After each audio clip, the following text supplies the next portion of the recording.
Thank you all for being here and for participating in the panel.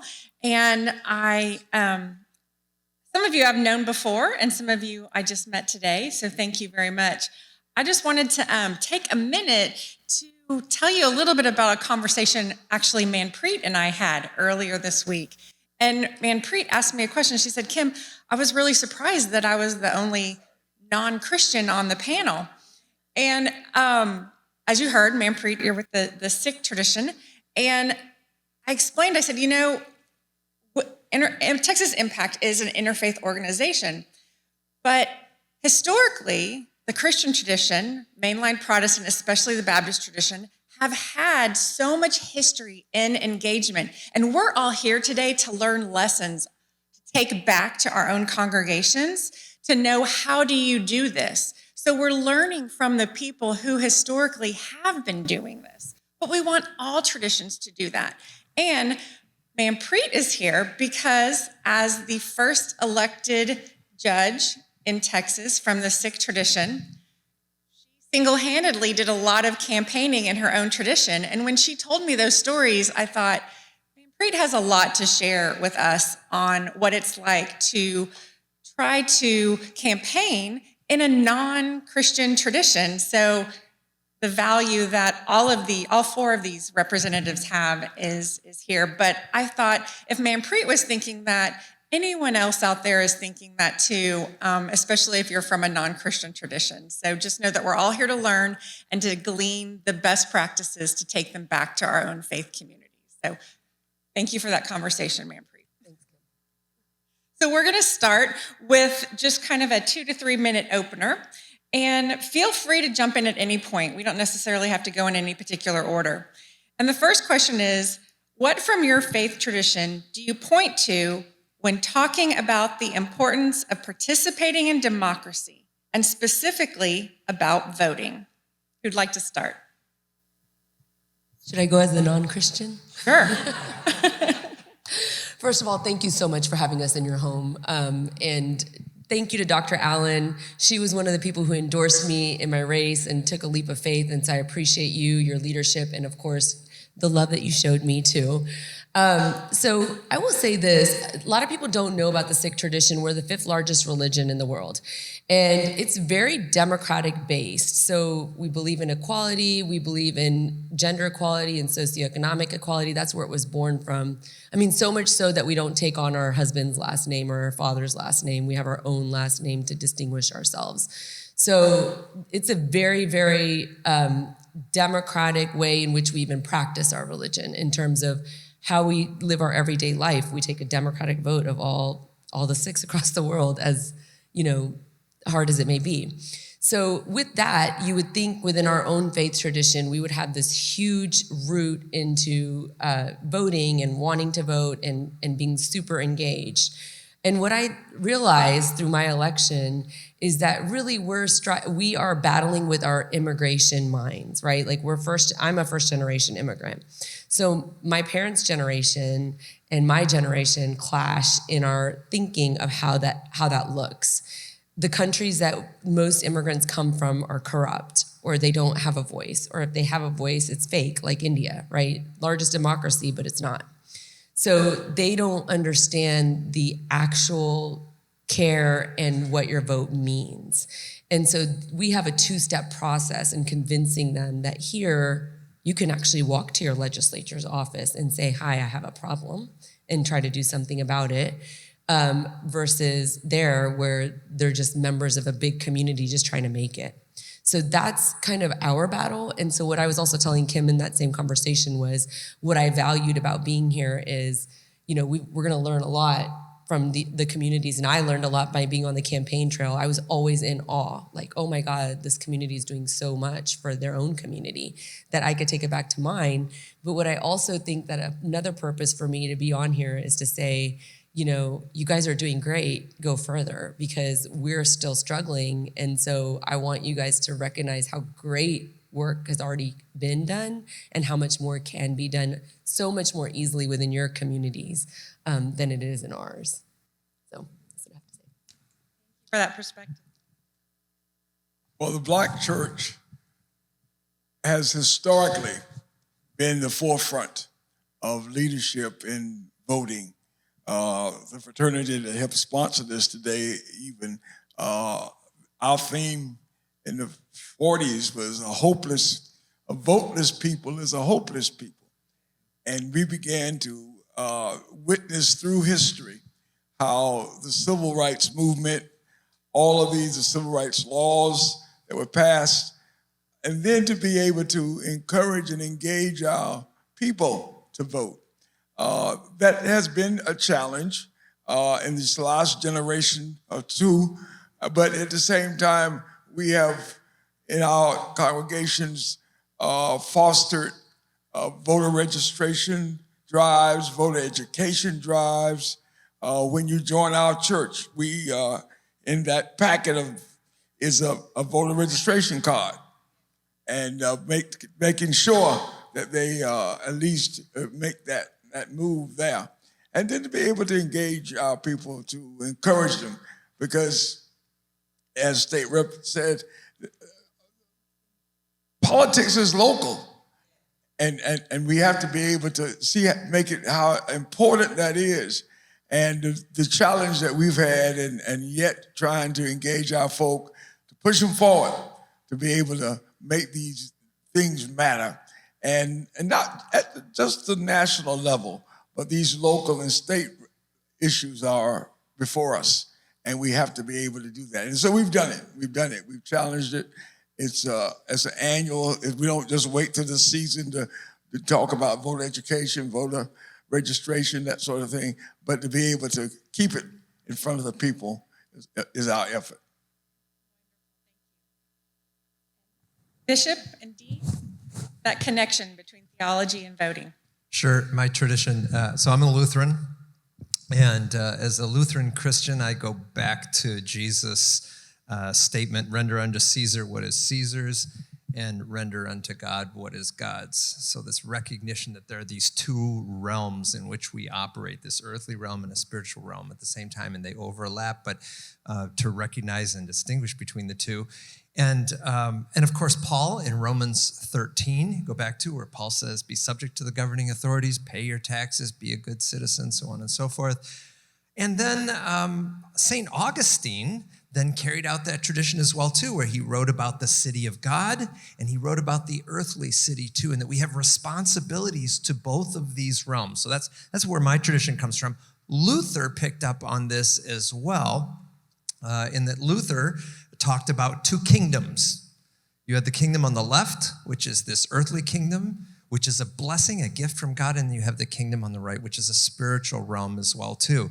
But he believed that Christians can and should participate in this kingdom on the left, and that government leaders needed to recognize that there's a kingdom on the right as well too. Luther saw government as a gift from God, as a jewel. Now, Luther believed that preaching was the most important thing for the spiritual realm. No question about that at all. He said, government, the secular authorities, make that preaching possible by creating good order in the world. And that not everyone is Christian, and therefore we need to have a broad-minded government entity that takes care of those who are in need, that establishes public schools. He was a big fan of public schools. And make sure that the roads are taken care of, make sure that there is justice for the widow, the orphan, and the alien. Luther couldn't vote, so it's hard to get him to talk about voting. You know, there was voting in the medieval period, but there were electors. You had to be part of a special class to be able to vote. But if Luther could vote, he would absolutely say it is not only our right, but it is our responsibility to expect good government. So I get to talk about two traditions because I was ordained in the Southern Baptist Church originally. And the importance of voting is on record that in the mid-'80s, a few gentlemen, a small minority, intentionally took over the convention because they relied on people not voting. And so one of the largest conventions in the world was taken over by a splinter group. And when I was in seminary, I had professors being recorded, and they could lose their jobs and their intellectual freedom because this group took voting so much more seriously than the larger group that they were able to affect injustice. I'm just going to say that. So now I belong to the Episcopal tradition, and I'm pretty grateful to say that the largest democratic meeting in the world happens at the Episcopal General Convention every 3 years. That'll be next year in Louisville. So there'll be more than 1,200 delegates there to vote, and this is part of our tradition. And the early framers of the Constitution set the church up to be like this, just like they set the nation up to be like this. And we see it go both ways. So I was able to interview astronaut Bobby Satcher this week, the first surgeon to go into outer space. And Bobby Satcher grew up Southern Baptist in South Carolina. And curiously enough, his parents became Episcopalian in the 60s because the Episcopal Church in that state stood up for civil rights. And his home church did not. So that's why they became Episcopalian. A lot of pride there. Of course, we got it wrong in a lot of places too, just to be honest. What's important for us today, we're celebrating 40 years of women being ordained to the priesthood, and we've had now almost 36 years of women being bishops in the Episcopal Church. The way that happened is by voting at General Convention, which we do every 3 years. 40 years ago, a bishop ordained 11 women without permission. This happened, and the General Convention had to figure out what to do with it. So this happened. I was sitting at the one 20 years ago when we decided that openly gay clergy could not only be, could be clergy, but could also be bishops. Gene Robinson had been ordained without permission.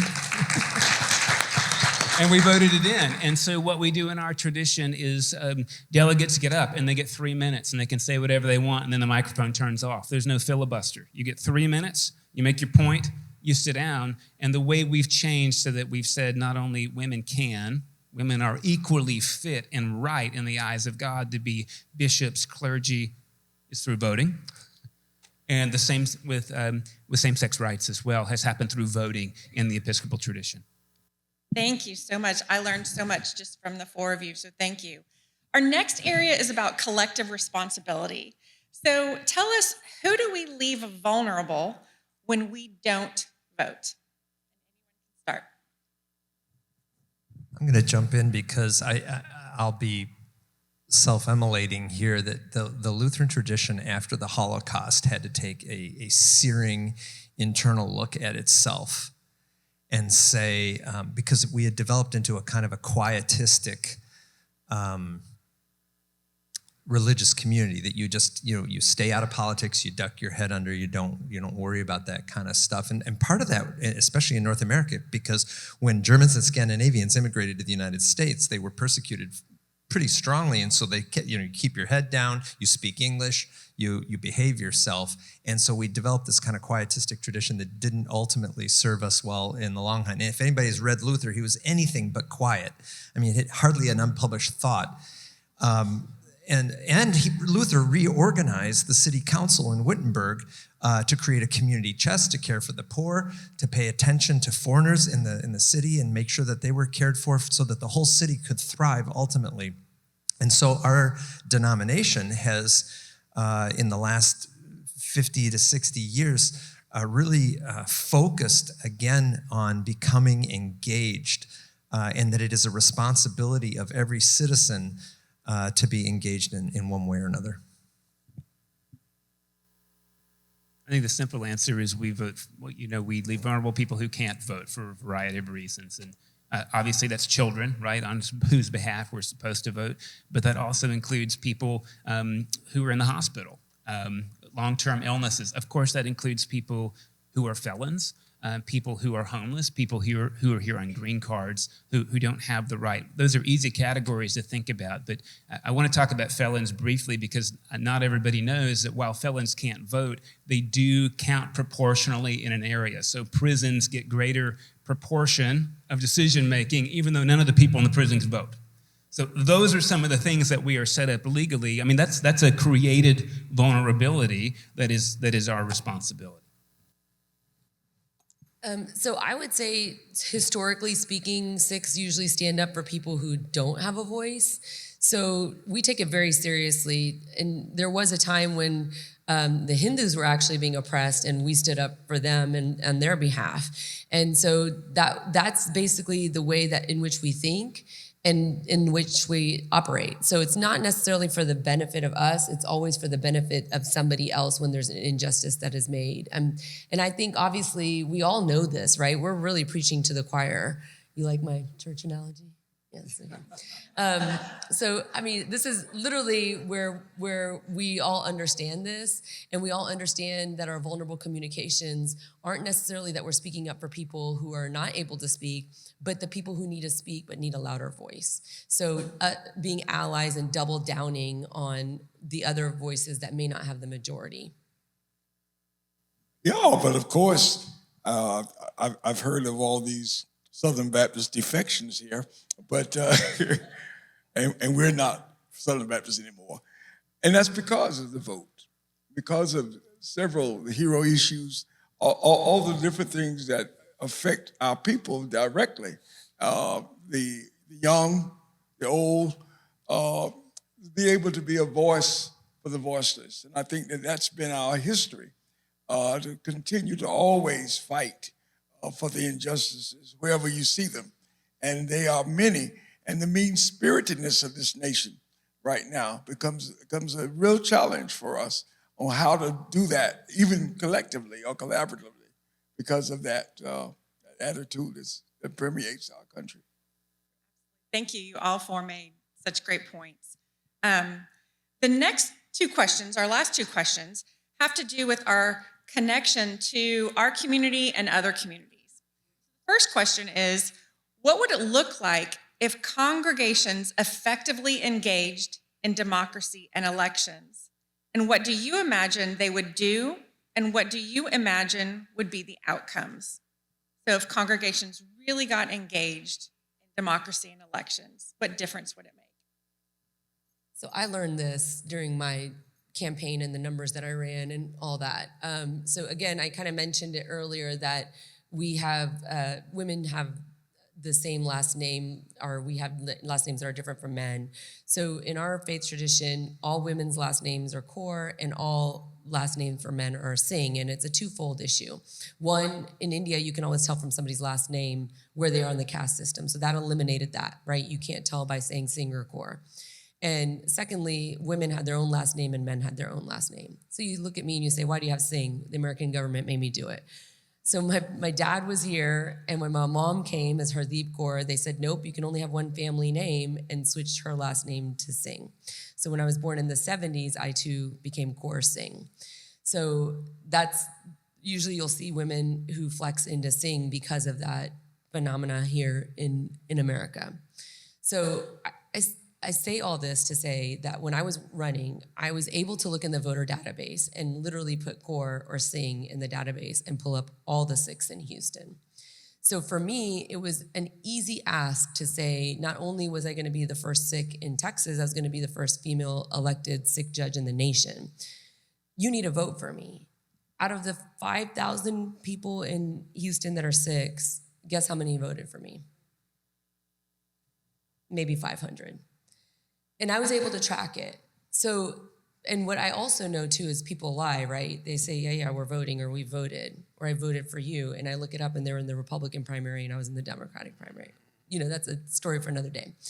But the point is even when you try to engage your community, apathy is so in-depth and so real.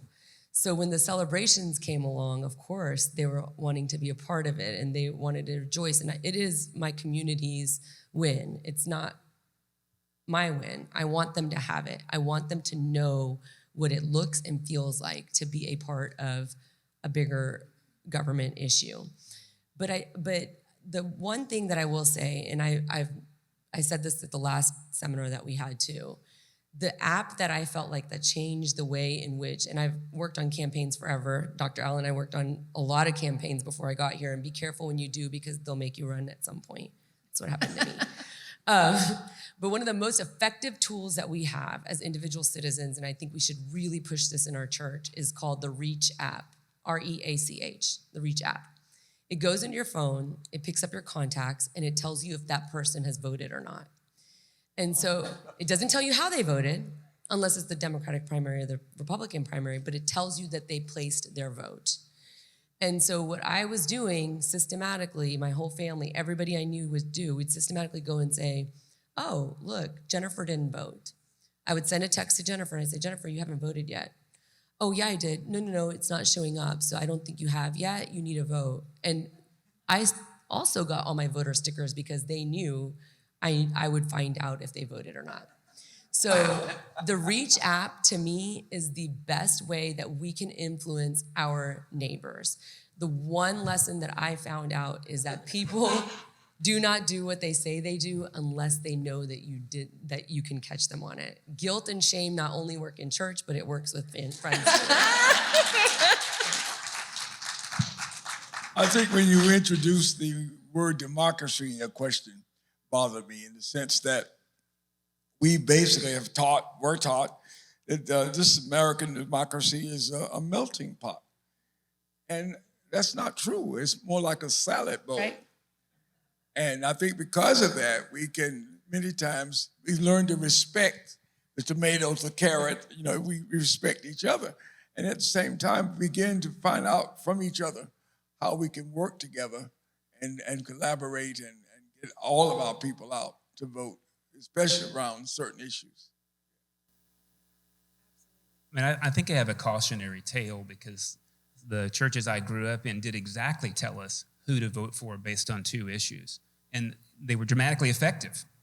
They endorsed candidates, which is not legal, right? But they said, to heck with the law. This is what we're doing because it's right based on two issues. And it's just important to hear that happens, and that's really effective. The problem is, per the last question, it doesn't take care of the vulnerable.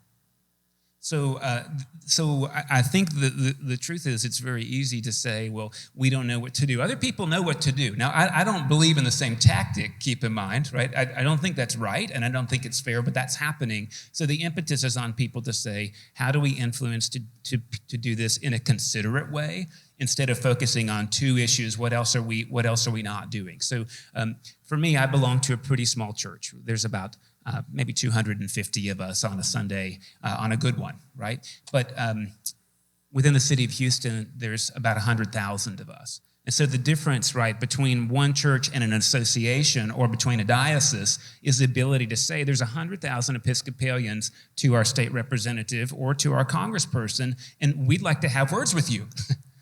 One person, it's harder, right? One person, it's harder. 100,000, that's a major voter block constituency.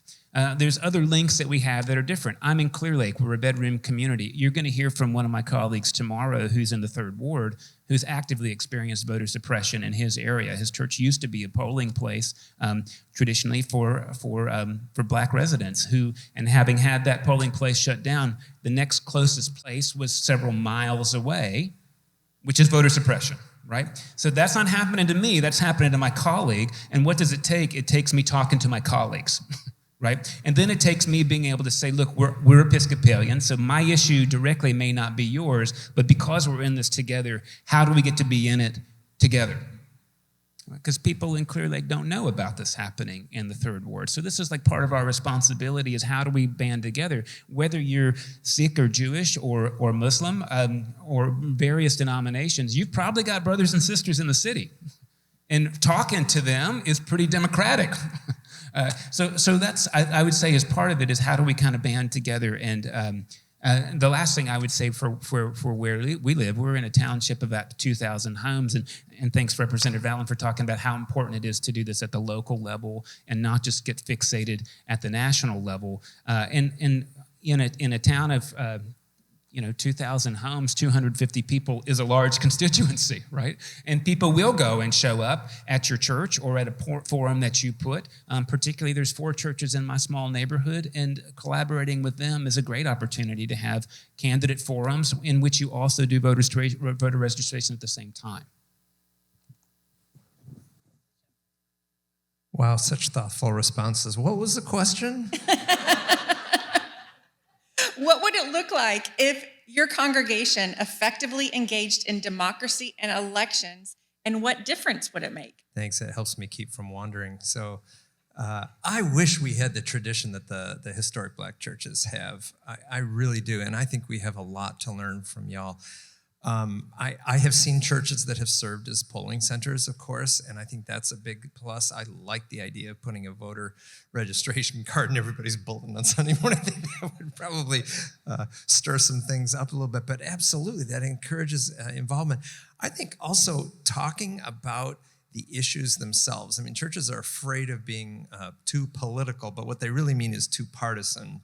So how do we then just jump over the partisan question altogether, because there is no one party that aligns with the kingdom of God or one denomination for that matter in the Christian church, right? So how do we jump over that and go right to the issues themselves and point out the hurting and the need in our communities and ask the big questions of how are we addressing those things, especially from the Judeo-Christian tradition and the tradition that I'm from, always talks about the orphan, the widow, and the foreigner. So how are we paying attention to these vulnerable and other vulnerable groups, and to lift that up and then, talk about what kind of public policy is going to get us to a place where we achieve the highest common good? I'm going to add to this conversation just with a suggestion. All of you who are members of faith communities probably know who in your congregation have children who have now gone off to college.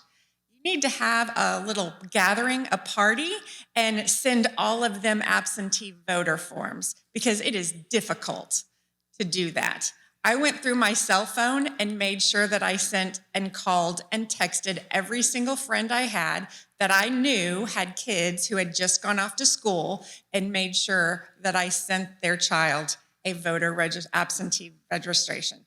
Do that in your congregations, because it is difficult and they make it harder every year. I'll add that. Okay, last question. What key connections and relationships can Houstonians of faith activate in their communities to get out the vote?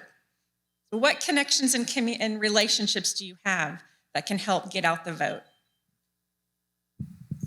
For me, just like you mentioned, Bishop, it was, the church services that I would go to in the historically Black churches would be at night. You guys start on time and end on time.